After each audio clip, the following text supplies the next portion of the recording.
इसको मैं तानाशाही समझूं, मैं इसको इमरजेंसी समझूं, मैं इस बात को ये समझूं, ऐसा दबाव बनाना चाहते हैं, डराना चाहते हैं, धमकाना चाहते हैं कि दूसरे के धर्मों में शामिल ना हो, दूसरों के कार्यक्रम में शामिल न हो। ईद के मौके पर यूपी में बड़ा उथल पुथल दिखा। इस दौरान सपा प्रमुख अखिलेश यादव को ईद के मौके पर लखनऊ में ईदगाह जाते समय काफिला रोकने पर भड़क गए। अखिलेश यादव ने इस पर योगी सरकार पर तीखा हमला किया। उन्होंने कहा कि ऐसी बैरिकेडिंग कभी नहीं देखी थी। अखिलेश यादव ने कहा कि ऐसी तानाशाही कभी नहीं देखी, इमरजेंसी है क्या। हालांकि आपको पता होगा, और इसमें से मैं देख रहा हूं कि बहुत सारे सीनियर लोग भी हैं और बहुत वर्षों से आ रहे हैं यहां पर, और यहीं पर कवर करने आते हैं, कवरेज करने आते हैं। आप इसी जगह पर मिलते हैं। कभी इतनी बैरिकेडिंग नहीं होती होगी। जब मैं आज आ रहा था तो जानबूझ करके पुलिस ने मुझे रोका। मैंने जानना चाहा कि भाई क्यों नहीं जाने दे रहे हो। पूरी बैरिकेडिंग लगा करके मुझे आधे घंटे जब बात की तब जाने दिया, बड़ी मुश्किल से, और एक गाड़ी जाने दी। और जब जानना चाहा मैंने कि आखिरकार क्यों ऐसा किया जा रहा है, तो किसी अधिकारी के पास जवाब नहीं था। आखिरकार इसको मैं क्या मानूं, क्या समझूं? इसको मैं तानाशाही समझूं, मैं इसको इमरजेंसी समझूं, मैं इस बात को ये समझूं कि ऐसा दबाव बनाना चाहते हैं, डराना चाहते हैं, धमकाना चाहते हैं कि दूसरे के धर्मों में शामिल ना हो, दूसरों के कार्यक्रम में शामिल ना हो। कम से कम मुझे ये बताओ, मैं जाने कितने वर्षों से यहां आ रहा हूं। मुझे याद है नेताजी मुझे पहली बार लेकर के आए थे। उस दिन से आज तक लगातार आ रहा हूं, लेकिन ऐसी बैरिकेडिंग कभी नहीं देखी। और बैरिकेडिंग इसलिए की जा रही थी कि लोग त्योहार न मना पाएं, और जो अपनी धर्म की मान्यताएं हैं, धर्म की जो परंपराएं हैं, वो भी न मान पाएं। तो सबसे बड़ा खतरा लोकतंत्र को है, संविधान को है। ये सरकार बड़ी जिम्मेदारी के साथ, मैं कह सकता हूं, यह मुझे नहीं कहना चाहिए, लेकिन फिर भी मैं कह रहा हूं कि ये देश। वहीं कई जिलों में मुसलमानों ने शांतिपूर्ण नमाज अदा की तो कई जिलों में मुस्लिम नमाजियों और पुलिस के बीच झड़प भी देखने को मिली। यूपी के हापुड़ में ईद की नमाज के दौरान तनाव देखने को मिला। यहां पुलिस ने ईदगाह में जगह भर जाने के बाद लोगों को रोक दिया, जिससे नमाजियों में नाराजगी फैल गई। कुछ देर तक दोनों पक्षों के बीच बहस चलती रही, लेकिन पुलिस के समझाने के बाद स्थिति सामान्य हुई और कुछ नमाजी वापस लौट गए। सहारनपुर में ईद की नमाज के बाद कुछ लोगों ने फिलिस्तीन का झंडा लहरा दिया, जिससे माहौल गर्मा गया और झड़प के दौरान कुछ लोग घायल हो गए। कुछ नमाजियों ने हाथ पर काली पट्टी भी बांधी, जिससे स्थानीय प्रशासन सतर्क हो गया। इस घटना के बाद पुलिस ने इलाके में सुरक्षा व्यवस्था कड़ी कर दी है। वहीं मुरादाबाद में ईदगाह में नमाज अदा करने को लेकर पुलिस और अकीदतमंदों के बीच तनातनी हो गई। पुलिस ने गलियों और सड़कों पर घूम घूम कर अनाउंसमेंट किया कि सभी लोग जल्दी से ईदगाह पहुंचे, क्योंकि नमाज शुरू होने में कुछ ही मिनट शेष रह गए हैं। इस अनाउंसमेंट के बाद नमाजी गलियों से भागते हुए ईदगाह की ओर बढ़ने लगे। हालांकि स्थिति को संभाल लिया गया और किसी अप्रिय घटना की सूचना नहीं मिली।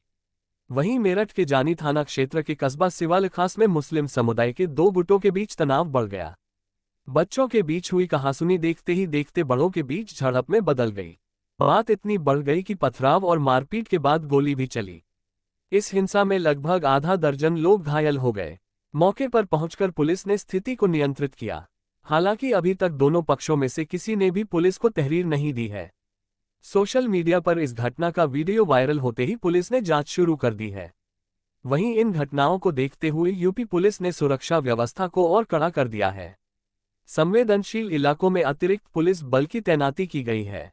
प्रशासन का कहना है कि किसी भी स्थिति से निपटने के लिए पुलिस पूरी तरह से मुस्तैद है। स्थानीय प्रशासन और धार्मिक नेताओं ने लोगों से अपील की है कि वे ईद का जश्न शांतिपूर्ण तरीके से मनाएं और अफवाहों पर ध्यान न दें। साथ ही पुलिस ने सोशल मीडिया पर भड़काऊ पोस्ट डालने वालों पर कड़ी कार्रवाई की चेतावनी दी है। मुझे याद है नेताजी मुझे पहली बार लेकर के आए थे। उस दिन से आज तक लगातार आ रहा हूं, लेकिन ऐसी बैरिकेडिंग कभी नहीं देखी। और बैरिकेडिंग इसलिए की जा रही थी कि लोग त्योहार न मना पाएं, और जो अपनी धर्म की मान्यताएं हैं, धर्म की जो परंपराएं हैं, वो भी न मान पाएं। तो सबसे बड़ा खतरा लोकतंत्र को है, संविधान को है।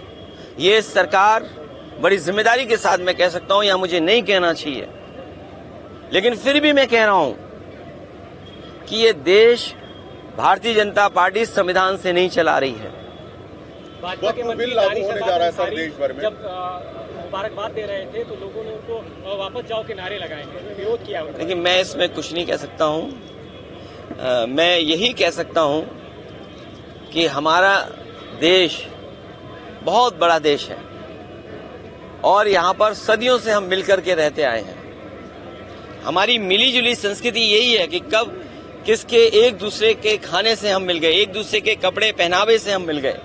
हमारी बोली भाषा, हमारा व्यवहार, बहुत सारी चीजें हमारी एक दूसरे से मिली हुई हैं, एक दूसरे से हमने सीखा है सदियों से। इसीलिए मिली जुली संस्कृति के साथ ये देश आगे बढ़े, तरक्की करे, यही सबकी कामना है और हम सब यही चाहते हैं।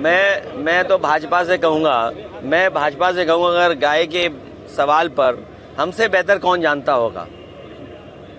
भाजपा वालों को मैं इतना कहना चाहता हूं, जो पोस्टर लगा रहे हैं, जो चैनल में डिबेट कर रहे हैं और बड़े बड़े एंकर, ये जो बड़े बड़े राष्ट्रीय चैनल हैं जिनके एंकर बड़े बड़े बहस कर रहे हैं गाय पर, मैं सबसे कहूंगा कि गाय संरक्षण के लिए काम करें। जितनी भी हमारी एंकर महिलाएं हैं, एंकर पुरुष हैं, और जो कंपनियां इन्वेस्ट कर रही हैं इन चैनलों में, मैं उन कंपनियों के मालिक से भी बड़े हाथ जोड़ के निवेदन करूंगा कि वो लोग भी गाय के संरक्षण पे, गाय को के संवर्धन पर, गाय के और हमारी कैसे पले बढ़े उसके लिए काम करें। और जो बात मैंने कही वो इसलिए कही थी मैंने, क्योंकि भारतीय जनता पार्टी के लोग न गिनती बताएंगे कि गाय और सांड कितनी हैं उनके यहां, न गिनती बताएंगे, न मरने वालों की गिनती बताएंगे, और बजट आखिर कहां खर्च हो रहा है ये भी नहीं बताएंगे। तो मैं अपने पत्रकार साथियों से कहूंगा, जितनी जिम्मेदारी से मुझे आप जानकारी दे रहे हैं, उतनी जिम्मेदारी से संख्या कहलवा दो उनसे, और उस संख्या में एक महीने में कितने लोगों की जान जा रही है गायों की, वो भी संख्या बता दें।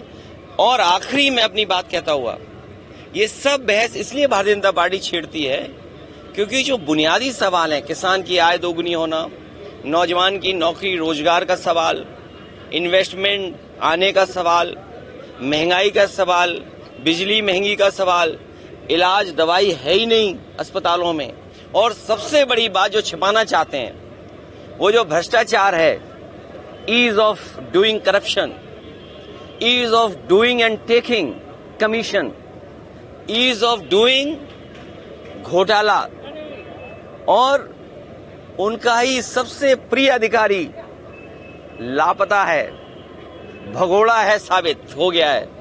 और मैं आपसे कह रहा हूं इतने चैनलों के सामने, मुझे किसी ने जानकारी दी है कि वो आईएएस अधिकारी मुख्यमंत्री आवास में छिपा हुआ है।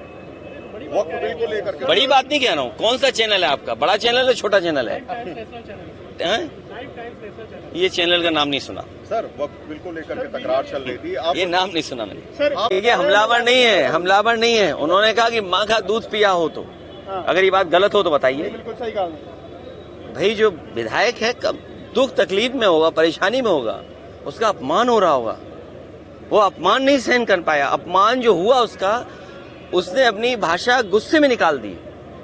तो अब सोचिए, उन्हीं का विधायक ये कहता हो, उनके अधिकारियों का हो, माँ का दूध याद दिलाता हो।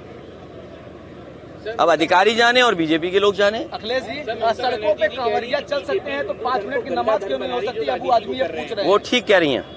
क्या कहेंगे सर? ममता बनर्जी जी जो कह रही हैं एकदम ठीक कह रही हैं। आज जो ममता बनर्जी जी फेस कर रही हैं बंगाल में, जिस तरह का भारतीय जनता पार्टी झूठा प्रचार कर रही है बंगाल में और बिहार में, इसी तरह का गंदा प्रचार, घटिया प्रचार भारतीय जनता पार्टी ने यूपी में भी किया था, और आप लोग सब जानते हो। लेकिन मैं जानता हूं कि आप भी कुछ नहीं बोलोगे। अबू आजमी क्या कहेंगे सर? वो कांवरिया अगर सड़क पे चल सकते हैं तो नमाज 5 मिनट क्यों नहीं हो सकती? उस बहस में मैं नहीं पढ़ना चाहता हूं, लेकिन जो सड़क है, मेरे साथ कौन चलना चाहता है? अभी सोमवार को कौन चलेगा मेरे साथ? बताइए सर, कहाँ चल रहे हैं? हाँ, अच्छा, हाँ, ठीक है। एक है देवी, उनके पास हम और आप सब लोग चलेंगे। ठीक है, बिल्कुल आप हम ले चलेंगे आपको, हम लोग ले चलेंगे सब।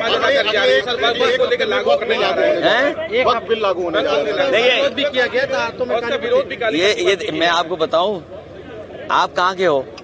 अरे नहीं, न्यूज नहीं, यूपी के हो ना। अगर ये प्लॉट लेना चाहेंगे उत्तराखंड में तो इन्हें 250 मीटर का भी प्लॉट नहीं ले सकते। सोचिए, आप ही के प्रदेश से निकला हुआ बना हुआ प्रदेश, और अगर आप जाना चाहें तो आप वहां 250 मीटर का भी प्लॉट नहीं ले सकते। बताइए, आप आपका पड़ोसी प्रदेश, सोचिए ना क्यों।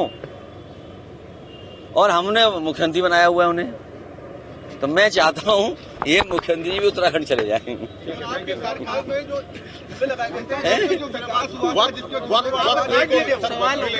अरे वक्फ बोर्ड, मैंने तुमसे क्या कहा? बीजेपी ने पहले एंग्लो इंडियन का वो लिया वापस आरक्षण, जो एंग्लो इंडियन का रिजर्वेशन था वो छीन लिया। जीएसटी से कहा कि हमारे जो व्यापारी हैं उनको सुविधा मिलेगी, उनको मदद मिलेगी। जीएसटी ने महंगाई बढ़ा दी, व्यापार बर्बाद कर दिया, व्यापारी परेशान कर दिए। नोटबंदी ने ये कहा कि भ्रष्टाचार खत्म हो जाएगा। आप बताइए कितने का कमीशन का मामला चला है यहाँ पर? ये बंटवारे का झगड़ा है, कमीशन का झगड़ा नहीं था। जब बंटवारा अगर ठीक होता तो कोई किसी के खिलाफ एफआईआर नहीं होती। ये बंटवारे की वजह से हुआ है। तो आज तक बीजेपी ने जो फैसले लिए हैं उससे पॉलिटिकल लाभ लेने के लिए लिए उन्होंने। जो मोटी बात यह है, जो फैसले, जो कानून, जो संविधान में परिवर्तन भारतीय जनता पार्टी करती है उससे पॉलिटिकल लाभ लेना चाहती है। उससे भारत का विकास, हिंदुस्तान का विकास नहीं होता। और अगर भारत का, हिंदुस्तान का विकास हो रहा होता, चाहे नोटबंदी के फैसले से, चाहे जीएसटी लागू करने के फैसले से, तो आज हमारे 80 करोड़ लोगों को राशन नहीं देना पड़ता। 80 करोड़ लोगों की आय सरकार नहीं बता पा रही। आप वक्फ बोर्ड की बात कर रहे हैं, बीजेपी वालों से पूछिए कि 80 करोड़ लोग जिन्हें आप राशन दे रहे हो उनकी प्रति व्यक्ति आय क्या है? और आपसे बेहतर कौन जानेगा, कोविड के बाद से आपका वेतन नहीं बढ़ा। कल ही आएगा।